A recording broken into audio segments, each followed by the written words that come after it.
Your work is amateur. I fixed it for everyone's sake. I still hear those words. They replay in my head when I'm trying to sleep, when I'm making breakfast, when I'm walking to my apartment. Darren said them like he was doing me a favor, like I should thank him. It was a Tuesday. Morning started normal. I woke up at 6, showered, ate toast, standing by the window. My presentation was ready. 3 years of work compressed into 40 slides. Every feature tested, every number verified. The communication tool I'd built wasn't flashy, but it worked. Teams could coordinate faster, fewer delays, better clarity, simple stuff that mattered. The investor meeting was at 2 in the afternoon. I'd checked everything the night before. File worked perfectly, transitions smooth, data loaded fast. I even practiced in front of my bathroom mirror twice. Felt silly doing it, but I wanted this perfect. When I got to the office at 8, Darren was already there. He usually came in around 10, so seeing him early surprised me. He had his headphones on, typing something, energy drink next to his keyboard. I waved. He nodded back. "Big day," he said, pulling one headphone off. "You nervous?" "A little," I admitted. "Don't be. You've got this. Just let me run a quick compatibility check on your file around noon. Make sure it plays nice with the projector setup. Last thing you need is tech issues during the pitch." That made sense. Darren had been with the company for 7 years. He knew the equipment, knew the investors, knew everything I didn't. When I joined straight out of college, he was the one who showed me around, explained how things worked, introduced me to people, shared his lunch when I forgot mine the first week. "My name is Lena, 25 years old, first real job, no safety net, no family money, just me and my education, and this tool I'd built because I believed it could help people." Darren wasn't just my senior. He was my mentor, the person I asked when I didn't understand office politics, when I wasn't sure how to phrase an important message, when I needed advice about anything. He answered every question, never made me feel stupid, always patient. "Thanks," I told him that morning. "I'll send you the file before noon." "Perfect.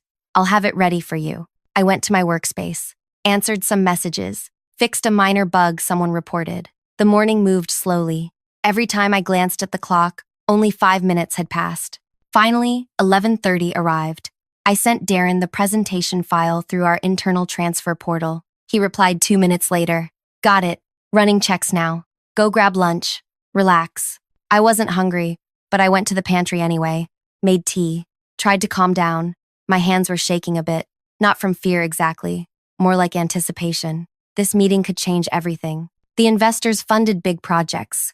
If they liked what I built, I could expand it, hire people, make something that actually mattered. At 1:15, I headed to the main meeting room. Needed to set up early, test the sound, make sure everything connected properly. The door was locked. I tried my access card. Red light. Tried again. Still red. Weird. I went looking for Darren. Found him in the break area, pouring coffee. "Hey, the meeting room isn't opening for me." "Oh, yeah. They changed access permissions this morning. Some security update. I've got clearance, though." We walked together. He swiped his card. Green light. Door opened.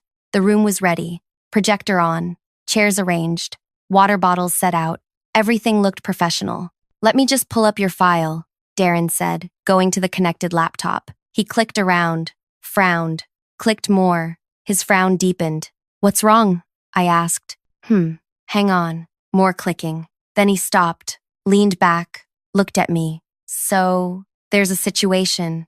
My stomach tightened. "What situation?" "Your file had some compatibility issues.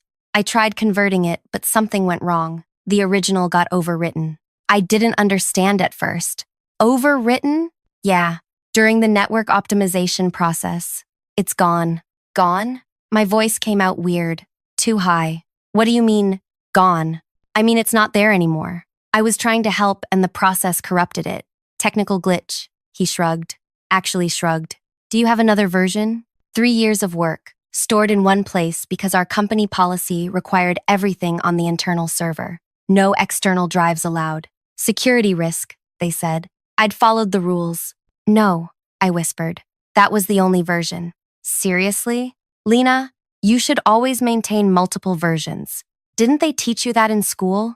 "They did, but I'd trusted the company server, trusted the process, trusted him. Can't you restore it? There must be a way. I tried. The optimization overrode it at the core level. It's gone. He checked his watch. Investors arrive in 30 minutes. We need to tell management this meeting isn't happening. Wait, no, we can't cancel. They're coming specifically for this. Darren sighed, rubbed his forehead like I was stressing him out. Then what do you want to do? You can't present nothing. My brain wasn't working. Panic does that. Shuts down logic, makes everything feel impossible. I'd spent 3 years building this tool, testing it, improving it. Now I had 30 minutes and nothing to show.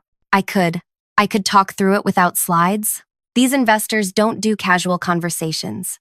They need data, projections, interface demonstrations. You know this. I did know this. But what choice did I have? Your work is amateur.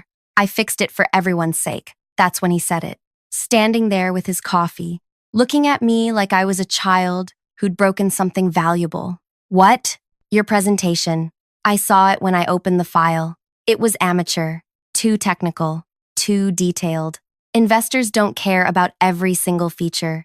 They care about money, growth, return on investment. So I fixed it, made it cleaner, more focused. But then the glitch happened, and now we have nothing. He fixed it. He'd opened my file and decided it wasn't good enough, decided to change it without asking me, without telling me, and then deleted everything. You changed my presentation? I was trying to help you. You're new. You don't know how these things work yet. I've done a dozen of these pitches. I know what investors want. Something inside me went very quiet, very still. The panic stopped, replaced by something else, something I couldn't name yet. So what do we do now? I asked. My voice sounded normal, calm even. Darren thought for a moment. I actually have a presentation template I use for product demos. Basic structure. I could adapt it quickly, fill in what I remember about your tool. Won't be as detailed, but it'll give investors something to look at. Better than nothing. You do that? Of course. We're a team. Your success is my success. He smiled, friendly, reassuring. The same smile he'd given me 100 times before. Go splash some water on your face. Breathe. I'll handle this. When investors arrive, just follow my lead. Answer their technical questions if they ask. But let me drive the presentation. Okay? What else could I say? The meeting was in 25 minutes. My work was gone. He was offering a solution. Okay. I left the room, went to the bathroom, looked at myself in the mirror, tried to understand what just happened, but there wasn't time to process, wasn't time to think. I splashed water on my face like he suggested, dried it, walked back. The investors arrived at exactly 2 o'clock. 4 people in business clothes, handshakes, introductions, small talk about traffic and weather. Then we all sat down. Darren started the presentation. His slides were basic, simple graphics, bullet points. He talked about remote team coordination like it was a brand new concept he'd just invented. Mentioned features I'd built, but described them in vague terms. Streamlined communication pathways, integrated task visibility, corporate language that sounded impressive, but meant nothing specific. The investors listened, took notes, asked questions. How does the interface handle multiple time zones? One of them asked. Darren looked at me. Lena can answer that. She handled the technical build. I explained the feature. Automatic time zone conversion, user preferences, notification scheduling. The investor nodded, wrote something down. Another question came. What's your user acquisition strategy?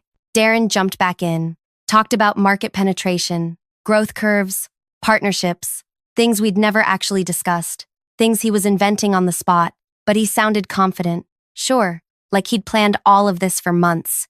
The presentation lasted 40 minutes. When it ended, the investors thanked us, said they'd discuss internally and get back to us. Standard response. Impossible to read. After they left, Darren turned to me. That went well. You did good answering those technical questions. Thanks. Listen, about your file. I'm really sorry. I should have been more careful with the optimization process. But hey, we pulled through, right? Team effort. Team effort. He kept saying that, like we'd both contributed equally, like he hadn't deleted 3 years of my work and then presented his own watered-down version. Right, I said. I went back to my workspace, sat there, stared at my monitor, didn't really see anything. just kept replaying the meeting in my head. His presentation, his words, his confidence. 3 days later, management called us both in. The investors had agreed to fund the next development phase. 2 million. Darren would lead the expansion. I'd continue as a developer on the team, reporting to him. Congratulations, our director said. Great work, both of you. Darren shook hands, smiled, accepted praise. I stood there and nodded when appropriate. After the meeting, Darren caught up with me in the hallway. Hey, you okay? You seem quiet. Just tired. I get it. Big week. Listen, I know the presentation thing was messy, but it worked out, and you'll learn from this.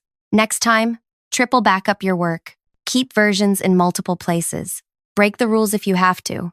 Better safe than sorry. He said it like he was teaching me something valuable, like the lesson mattered more than what happened, like I should be grateful.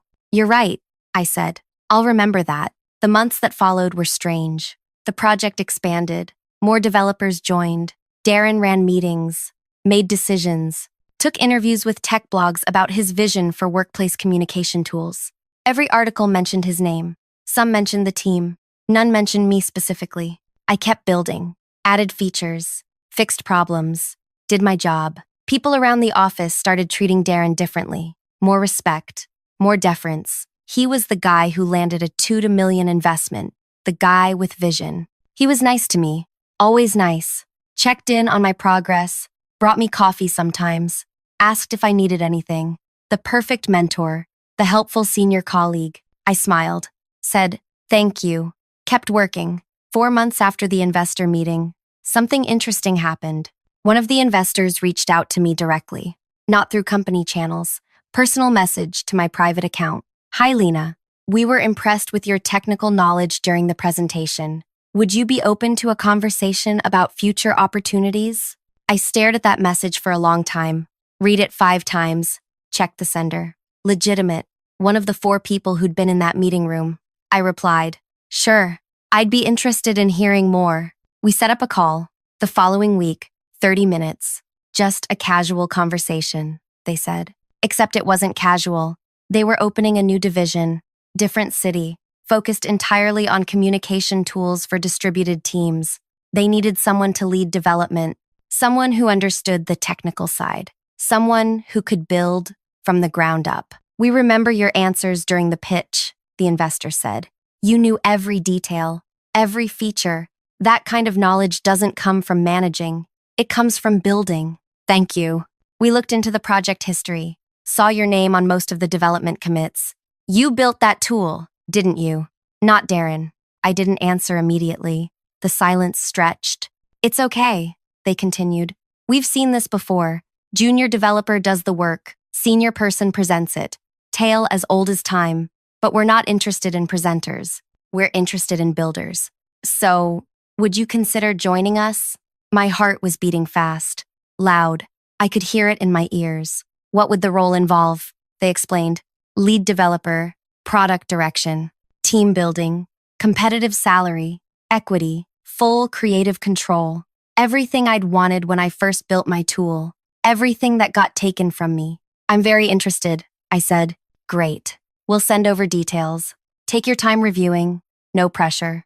But here's the thing. When they sent the details, I didn't just review them. I thought about Darren, about his face when he shrugged and said, technical glitch, about his presentation, about every article that mentioned his vision, about team effort, and you'll learn from this. I thought about all of that, and then I asked for another call. I want to accept, I told them, but I need to ask for something first. Something unusual. What is it? There's going to be a promotion available at my current company soon. Vice president level. I need you to make sure Darren gets it. Make noise about the investment success. Credit him publicly. Make it big enough that the company has to promote him. Silence on the other end. Then, why would you want that? Because I need him locked in. Promoted people sign new contracts. Longer terms. Higher penalties for leaving. I need him committed to staying. More silence. Then a laugh. Quiet. Surprised. You're thinking. Long term. I learned from the best. He taught me to plan ahead. All right, we can make that happen. Our investment gives us influence. We can push for leadership changes, suggest promotions. It'll take a couple months, but we can do it. Thank you. And then you'll join us? The day after his promotion becomes official. They agreed. We worked out details over the next few weeks. Contract terms, start date, everything contingent on Darren's promotion happening first. They thought it was brilliant. Poetic justice, one of them called it. I just called it planning. 2 months later, the company announced organizational changes, new roles, strategic promotions. Darren was named Vice President of Product Development.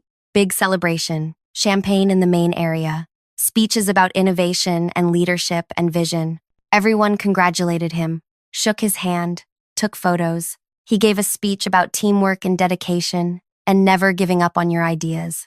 I stood in the back, holding champagne I wasn't drinking, watching him smile, watching him accept praise. When he saw me, he raised his glass.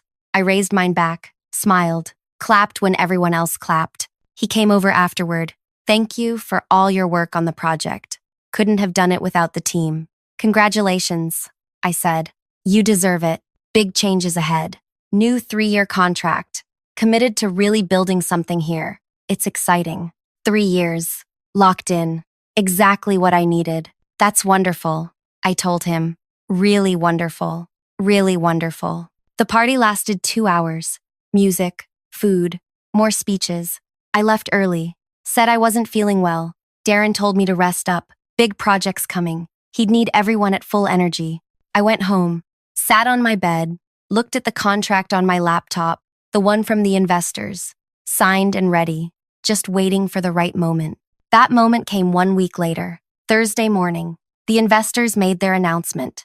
New division, new city, major expansion into communication tools for distributed teams, and leading development, Lena, named specifically, mentioned as the talented developer who initially conceptualized this approach during our first meeting. The announcement went everywhere. Tech news sites, industry blogs, social feeds, my name, my role, my tool. Messages started coming in. Congratulations from old classmates, questions from colleagues, confusion from people at my company who didn't understand what was happening. And then, 20 minutes after the announcement, a message from Darren. Congratulations on the new role.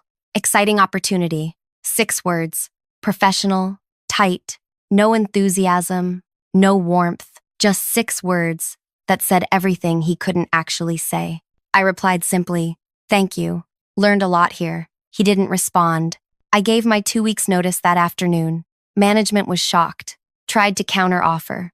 I declined politely. This opportunity was too good to pass up, I explained. Nothing personal. Just career growth. Darren avoided me during those 2 weeks. We'd pass in hallways. He'd nod. Keep walking. No coffee. No check-ins. No friendly mentor advice. On my last day, I packed my things. Said goodbye to colleagues.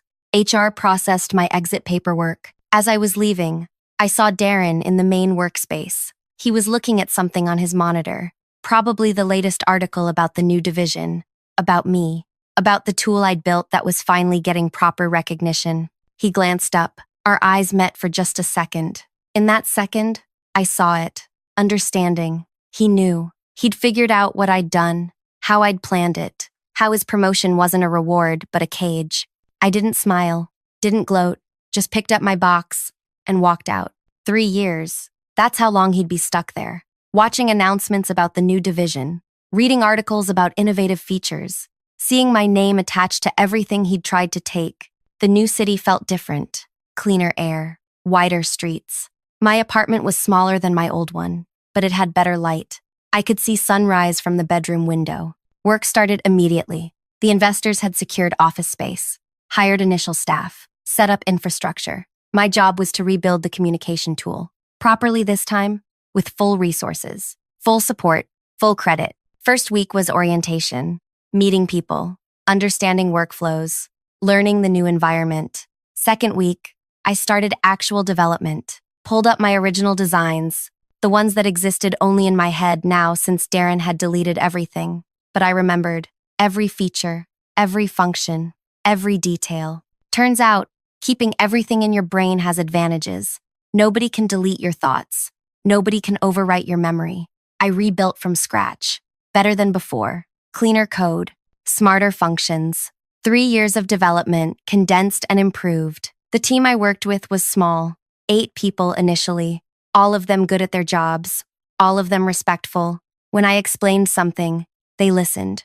When I made decisions, they implemented them. Nobody questioned whether I knew what I was doing. Nobody talked over me in meetings. It felt strange at first. Being heard, being trusted. I kept waiting for someone to undermine me, to take over, to explain things I already understood, but it didn't happen. My direct report was a guy named Callum, 15 years of experience, could have easily been competitive or dismissive of a younger lead. Instead, he asked good questions, offered useful suggestions, respected boundaries. After 2 weeks, I asked him why. Why are you so easy to work with? He laughed. Because I'm here to build things, not play politics. You know what you're doing. Why would I make that harder? Simple answer, obvious answer, but I'd never experienced it before. Months passed. The tool took shape. We added features I'd only dreamed about in my old job. Real-time translation for international teams, adaptive interfaces for different work styles, integration capabilities that actually functioned smoothly. Every 2 weeks, we had progress meetings with the investors. They'd review development, ask questions, approve next phases. In those meetings, they always addressed me, not Callum, not the senior developers, me, because I was leading this. How are you finding the transition? One investor asked after a 3-month review. Good, really good. No regrets about leaving your old company? I thought about Darren, about his locked contract, about the promotion he probably didn't enjoy anymore. None. Good, because we're accelerating timeline. We want to launch in 6 months instead of 9. Can you deliver? 6 months. Aggressive timeline would mean longer hours, more pressure, but also faster results, faster proof that this tool worked, faster validation that I'd built something real. Yes, we can deliver. Callum didn't even hesitate when I told the team. Let's do it. I'll restructure sprints. We can make this work. We did make it work. Nights got longer. Weekends disappeared. But it wasn't the same as my old job. There, I worked late because I was alone. Here, the whole team worked late together. Callum brought food. Others shared music. Someone always made fresh tea around midnight. It felt collaborative, shared purpose. 5 months in, we had a working product. Full features.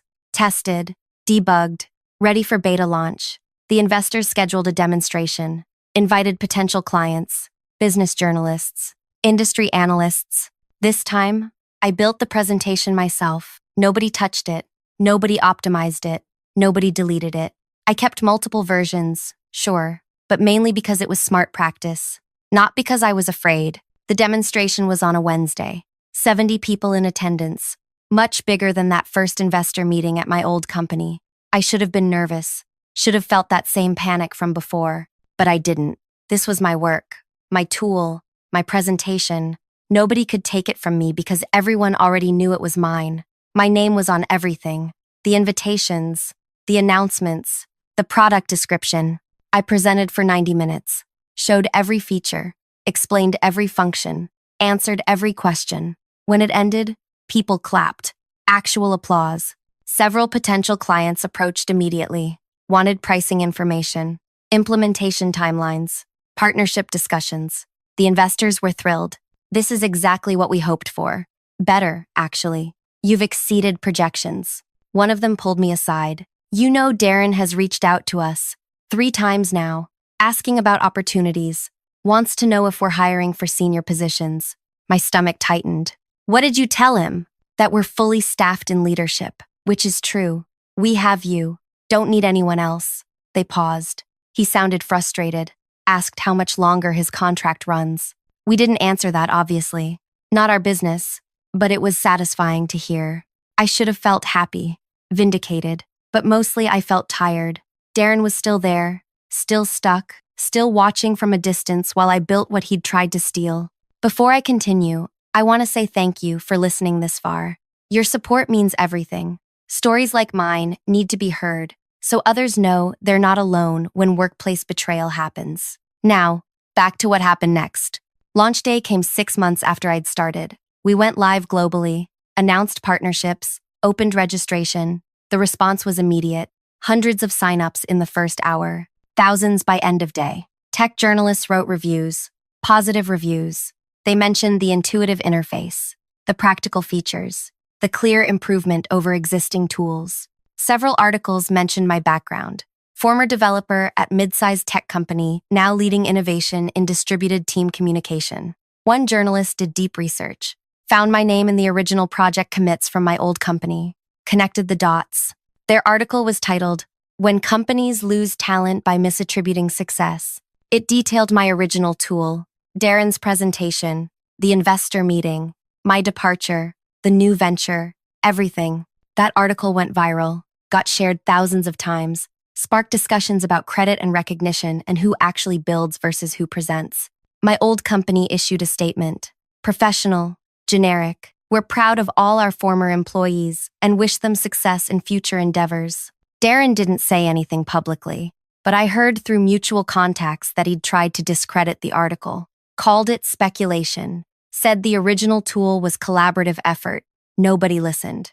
The commit history didn't lie. My name was on 90% of the development work. Year 1 ended with 200,000 active users, 15 major corporate clients, positive revenue. The investors were already discussing expansion, more features, more markets, more growth. I hired 20 additional team members. Callum became operations director. We moved to bigger office space. Everything was scaling exactly how it should. And through all of it, I kept track of time. Month 12, month 18, month 24, counting down Darren's contract, watching his 3-year commitment tick away while I built everything he'd wanted for himself. Year 2 brought more success. We crossed 500,000 users, won industry awards, got featured in major business publications. I did interviews, spoke at conferences, represented the tool I'd created. Sometimes interviewers asked about my previous job. I answered honestly, but briefly. I learned a lot there. It prepared me for this. Never mentioned Darren by name. Never detailed what happened. Didn't need to. The journalist's article had done that already. Month 30. Month 32. Month 34. His contract had to be ending soon. I didn't know the exact date. Didn't need to. Just knew it was coming. Month 36 arrived on a Tuesday. 3 full years since his promotion. I was in a strategy meeting when my personal messages buzzed. I ignored it. Stayed focused on quarterly projections. After the meeting, I checked. Message from an unknown number. "This is Darren. I know you probably don't want to hear from me, but I need to say something. What you built is remarkable. What I did was wrong. I justified it at the time by telling myself I was helping, that you didn't understand how to present to investors, that my experience mattered more than your work. I was wrong. I'm sorry. I don't expect forgiveness. Just wanted you to know, I understand what I took from you, and I'm genuinely impressed by what you've accomplished despite that. I hope you continue succeeding." I read it 3 times, looked for hidden angles, manipulation, excuses buried in apologies, but it seemed straightforward. Simple admission, no justification beyond acknowledging his own justification was wrong. I sat with it for a day, thought about responding, thought about what I'd say, thought about whether saying anything mattered. Finally, I replied, "Thank you for the message. I appreciate the acknowledgement. I hope you find your next opportunity fulfilling." Short, professional, final. He didn't respond. I didn't expect him to. 2 weeks later, I saw his announcement. New job, different company, smaller role than vice president, senior project manager, lateral move at best, maybe even a step down. But he was out, free from the contract, free to move forward. Good for him, I thought, and meant it. Not because I forgave everything, but because carrying anger was exhausting. I'd gotten what I needed: success, recognition, proof that my work mattered. His career trajectory wasn't my concern anymore. Year 3 brought acquisition offers. Larger companies wanted to buy us, integrate our tool into their platforms. The investors brought me every offer, asked my opinion, explained I had final say. We declined most, accepted one, the right one. Company that valued our independence, wanted us to keep building, keep innovating. The acquisition meant resources, reach, stability, and I stayed on as director. Keep leading development, keep making decisions. The deal closed on a Friday. Financial security beyond anything I'd imagined when I graduated college. beyond anything I'd dreamed when I was building that first version in my old job. Callum organized a celebration, small gathering, just our core team, people who'd been there from the beginning. We didn't do champagne or speeches, just pizza and appreciation. You did it, Callum said. Took an idea and turned it into something permanent. We did it, I corrected. Wasn't just me. No, but it started with you. Your vision, your work. Don't diminish that. He was right. It did start with me. In a small workspace, at a company that didn't value what I built. With a mentor who betrayed my trust. With a presentation that got deleted and dreams that got stolen. But it didn't end there. That was the difference. Darren thought deleting my presentation deleted my capability. Thought taking credit erased my contribution. Thought his experience mattered more than my innovation. He was wrong. You can delete files. Can't delete knowledge. Can't delete skill. Can't delete the ability to rebuild better than before. I went home that night, sat by my window, watched the city lights, thought about the past 3 years, everything that happened, everything I'd learned. Darren taught me to triple back up my work, but what I really learned was to quadruple back up my future, to plan further ahead, to think strategically, to turn betrayal into motivation instead of defeat. His lesson, my application, his loss, my gain.